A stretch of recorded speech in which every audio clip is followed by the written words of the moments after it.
नमस्कार दोस्तों, यह कहानी संदीप की है। संदीप प्लम्बर का काम करता है। उसके घर में उसकी बीवी और संदीप अकेले ही रहते हैं। उसकी बीवी घर में अकेली थी, इसलिए संदीप रोज़ अपने काम से जल्दी ही आ जाता था। संदीप रोज़ की तरह आज भी काम करने जाता है। लगभग उसका यहाँ पर 2 दिन का काम और रह गया था। संदीप आज फिर शाम के 5 बजे ही अपने घर के लिए निकलने ही जा रहा था। तभी संदीप का मालिक वहाँ आ जाता है और संदीप से आकर बोलता है, यार संदीप, थोड़ा सा काम और रह गया है। तू आज थोड़ा देर काम और कर देगा तो आज ही काम पूरा हो जाएगा।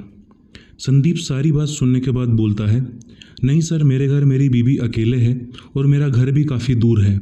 मैं कल आकर काम पूरा कर दूंगा, अभी मुझे जाने दो। पर उसके मालिक को तो आज ही काम पूरा करवाना था, इसलिए संदीप का मालिक बोलता है, यार तुम कुछ पैसे ज़्यादा ले लेना, पर मुझे आज ही काम पूरा चाहिए। संदीप भी अपने मालिक की बात मान जाता है और काम पूरा करने लगता है। काम पूरा होते होते ही रात के 10 बज गए थे। संदीप ने अपने घर में फ़ोन करके पहले ही बता दिया था कि आज वो लेट हो जाएगा। संदीप काम पूरा करके अपनी बाइक से जंगल वाले शॉर्टकट से जाने लगता है। संदीप अभी कुछ आगे ही गया था होगा, तभी उसकी बाइक चलते चलते अचानक से बंद हो जाती है। बाइक बंद होने के बाद संदीप बाइक फिर से स्टार्ट करने की कोशिश करने लगता है, पर बाइक स्टार्ट नहीं होती। बाइक स्टार्ट ना होने पर संदीप बाइक का पेट्रोल देखकर बोलता है, क्या फूटी किस्मत है मेरी, आज ही मुझे इस जंगल से आना था और आज ही मेरी बाइक का तेल खत्म होना था। बाइक को धक्का लगाकर ही आगे ले जाना होगा। संदीप अभी थोड़ा ही आगे गया होगा, तभी उसे अपने आगे एक आदमी बैठा दिखता है। संदीप ने सोचा यह आदमी पास के गांव का ही होगा और इसे ज़रूर पता होगा कि भाई गांव में कोई तेल बेचता है या नहीं, क्योंकि गांव के लोग पेट्रोल अपने घरों में ही बेचते हैं। यही सोचकर संदीप उस आदमी के पास जाकर बोलता है, हाँ भाई साहब, क्या पता है आपको आसपास कोई पेट्रोल बेचता है या नहीं। संदीप की बात सुनकर वो आदमी बोलता है, कितना पेट्रोल चाहिए, मैं ही बेचता हूँ।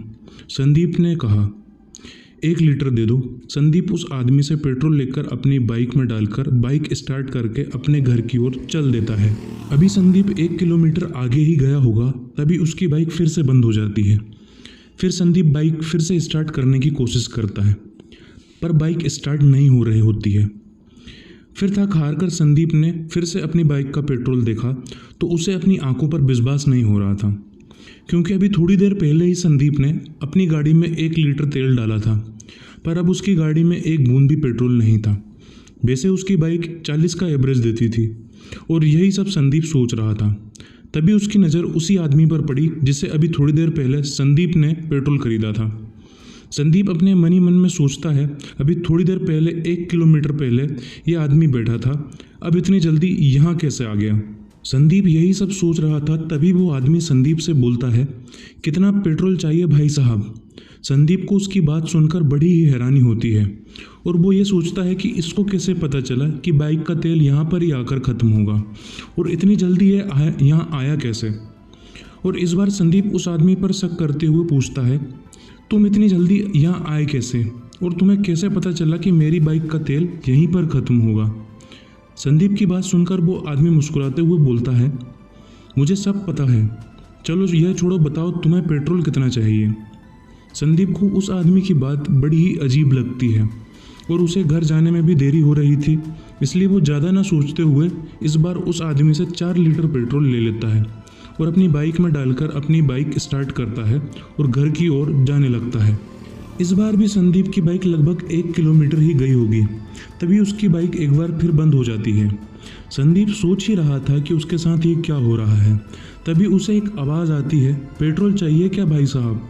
यह सुनकर जैसे संदीप का खून जम सा गया हो, क्योंकि वही आदमी संदीप के सामने बैठकर संदीप को देखकर मुस्कुरा रहा था और बोल रहा था, पेट्रोल चाहिए क्या भाई साहब। संदीप समझ गया था कि यह कोई आम इंसान नहीं है, इसलिए संदीप उस आदमी से बचने के लिए वहाँ से भागने लगता है और भागते भागते कुछ दूर पर जाकर रुक जाता है और डर से कांपने लगता है। वो देखता है वही आदमी उसके कुछ आगे बैठा है और उसे देखकर मुस्कुरा रहा है और मुस्कुराते हुए ही बोलता है, पेट्रोल चाहिए क्या भाई साहब। संदीप इस बार थोड़ा डरते हुए उस आदमी से पूछता है, कौन हो तुम। संदीप की बात का जवाब देते हुए वो आदमी अपनी बड़ी ही भयानक आवाज़ में बोलता है, तेरी मौत। इतना बोलकर वो हंसने लगता है और संदीप की ओर बढ़ने लगता है। बढ़ते बढ़ते वो आदमी संदीप के एकदम सामने खड़ा हो जाता है और संदीप से बोलता है, यहाँ से कोई भी मेरी इजाज़त के बिना नहीं जा सकता, और कोई यहाँ से रात को जाता है तो उसे इसकी कीमत चुकानी पड़ती है। संदीप उसकी बात सुनकर डरते हुए पूछता है, कैसी कीमत, क्या चाहिए तुम्हें? संदीप की बात सुनकर वो आदमी बोलता है, मुझे तुम्हारी जान चाहिए। संदीप उसे विनती करते हुए बोलता है, मैंने क्या बिगाड़ा है तुम्हारा, मुझे जाने दो। संदीप की बात का उस आदमी का कोई असर नहीं पड़ता और देखते ही देखते वो आदमी संदीप की आंखों में अपना हाथ डालकर निकाल लेता है और देखते ही देखते संदीप वहीं दर्द से तड़प कर अपना दम तोड़ देता है। कहते हैं वो आदमी रोज रात को जंगल में आने जाने पर पेट्रोल बेचता है, सभी को पेट्रोल देता है, और अगर कोई उससे पेट्रोल नहीं लेता